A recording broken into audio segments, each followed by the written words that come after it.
Good evening and welcome to Sportszone. I'm Melissa Genovesi. We have an exciting show for you this evening, starting with the cricket, and Australia's triumphant cricket team were flocked by cricket fans and the Australian Prime Minister at Sydney's Opera House after winning back the Ashes with a thumping 5-0 series sweep over England at the weekend. Take a look. Australian pacer Mitchell Johnson stated that he's still in shock at winning the Allan Border Medal, but also knows that his hard work has just begun as he sets his sights on more success in South Africa. Johnson capped a remarkable career turnaround by being named Australia's Cricketer of the Year, beating captain Michael Clarke for the top honour. It's time for a short break on Sportszone, but don't go anywhere. We have all the action from the world of football on the other side. The concluding group games of the Champions League are upon us as Manchester City travel to Allianz Arena, while their arch-rivals United play host to Ukrainian opposition. Here are all the details.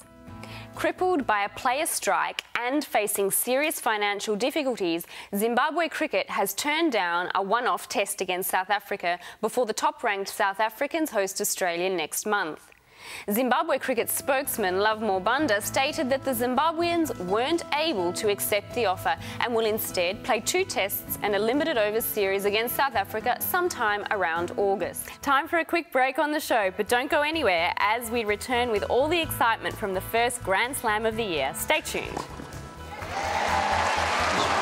Welcome back, and we saw there over 800 people came together in Florianopolis, Brazil to form a giant logo to help raise awareness for the Wings for Life World Run, which is a charity race for competitors of all ages to aid research into spinal cord injury. Also in Brazil, of course, is the World Cup, which is now less than 5 months away, and inspections of various unfinished stadia, led by FIFA General Secretary Jerome Volke, are continuing. In Europe, meanwhile, the Bundesliga returns to our TV screens after 5 long weeks on Friday, and Borussia Dortmund experienced a rather unusual problem. Here are all the details from the world of football.